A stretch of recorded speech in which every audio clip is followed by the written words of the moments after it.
Inamin mismo ng Department of Public Works and Highways o DPWH sa ginawang pagdinig dyan sa Senado na wala umanong konkretong plano ang gobyerno para masolusyonan ang malawakang pagbaha sa Pilipinas.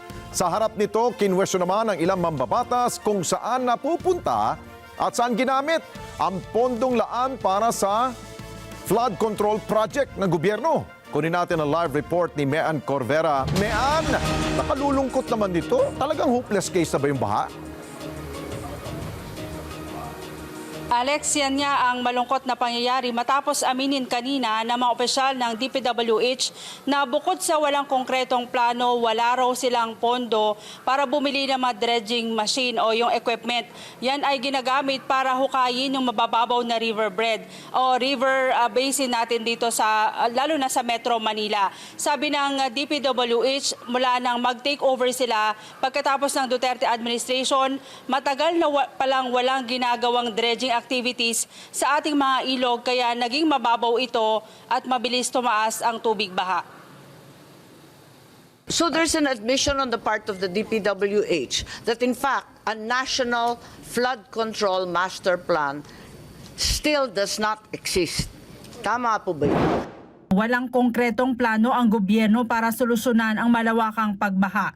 Yan ang inamin ng mga opisyal ng Department of Public Works and Highways sa pagdinig ng Senado sa isyu ng paglubog ng Metro Manila sa kasagsagan ng Bagyong Karina. Sabi ni DPWH Secretary Emmanuel Bonoan, ang mahigit 5,500 flood control projects na iniulat ng Pangulo sa kanyang sona nitong Hulyo para sa immediate relief lamang. To some extent, that's correct, Madam Senator. But what I'm saying is actually there has been master plans before that were carried out.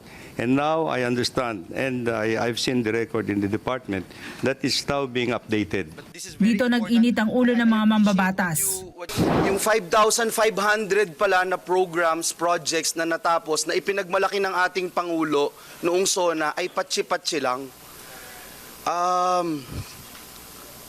Hindi rin nakatulong, tingin ko, Mr. Chairman, hindi nakatulong kasi patsi-patsi nga po eh. Saan inilalaan ang bilyon-bilyong pera kapag walang master plan? How do you choose the projects? Are there guidelines or parameters each time that you submit these billions and billions of requests? To what do you allocate if there is no integrated master plan for the entire country? It's very telling that the master plan, the integrated master plan, is not in existence, Mr. Chair. Pero sabi ng DPWH, walang pondo para dito at wala rin silang pondo pambili ng mga dredging equipment para linisin ang mga silted waterways. Kaya question ni Marcos, bakit pumayag na tanggalin ang pondo para sa mga foreign assisted projects, gayong ito ang solusyon para sa pagbaha. Pinuna rin ng mambabatas ang 23 billion para sa feasibility study. Sa dami-anya ng pag-aaral na ginawa, walang nabuo na integrated master plan kaya lumubog ang Metro Manila at mga kalapit probinsya. Na zero lahat ng malakihang project. So ang sinasabi po ninyo, ang maaasahan lang ng Pilipino, ng buong sambayanan, itong tagpi-tagpi, patse-patse, tingi-tingi na magbibigay ng immediate relief sana, ngunit yung malakihan, malawakang flood control ay wala na. Ganun po ba? Nakakalugmok po eh. Ang gusto lang namin Pati talaga... ang issue ng reclamation sa Manila Bay, pinuna ng mga mambabatas. Sinasabi din ng malaking... may malaking kinalaman dito yung reclamation. Totoo ba? Binaraan nga ba ang daluyan ng tubig palabas ng Manila Bay? Reclamation ba ang dahilan ng pagbabaha? Kanya-kanyang turuan, kanya-kanyang hugas kamay. Dahil nga walang master plan. I-discuss din ni Senator Amy yan mamaya. Ano bang gusto nyong mangyari dito? Gusto nyo bang magbuo tayo ng bagong ahensya? Reclamation project. Pag-amin ng DNR, batay sa kanilang ginawang pag-aaral sa Manila Bay, kapag binago ang itsura ng dagat, bumabagal ang daloy ng tubig. Sa datos ng DNR, aabot sa 2,576 na hektarya ng Manila Bay ang NAI Award para i-reclaim sa National Capital Region lamang. Ongoing raw ang kanilang pag-aaral at ilalabas ang resulta sa Setyembre. In general po, reclamation projects will slow down the flow of water and will change the circulation and retention of pollutants and organic materials that are already in the bay. This does not include yet what will be coming from the inland. So what we are doing now is combining what is coming from the inland under different, bodies of water, and what is coming from the ocean itself, from the bay itself. So these models are being run to include also now extreme events such as what has happened and what will happen now to drainage as well as circulation of these chemical and biological matters in the bay. Ganito po kasi yung itsura niya, Mr. Chair. Itinanggi naman ng MMDA na walang gasolina ang kanilang mga pumping stations, kaya hindi nasipsip ang tubig baha. Nagkataon raw na santambak talaga ang tinangay ng mga basura, kaya nabarahan ang mga pumping stations. Alex, sa ngayon hinihimok ng MMDA at ng mga opisyal ng gobyerno ang lahat ng local government units na magpatupad muna ng programa.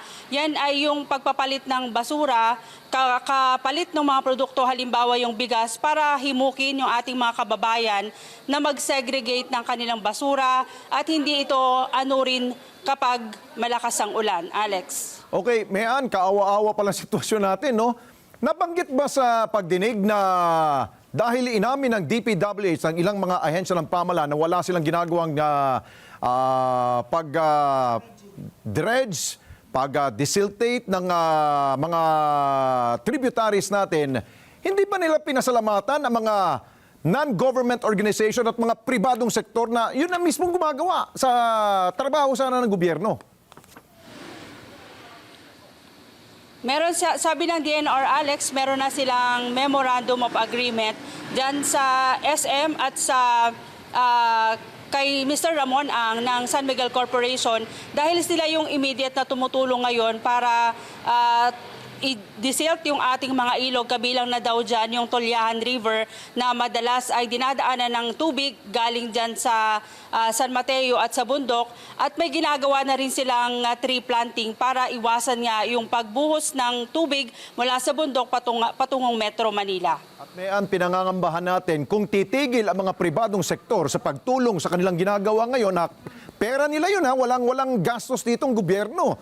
Paano na lang siguro tayo hanggang hanggang ulo na siguro baha dito sa atin?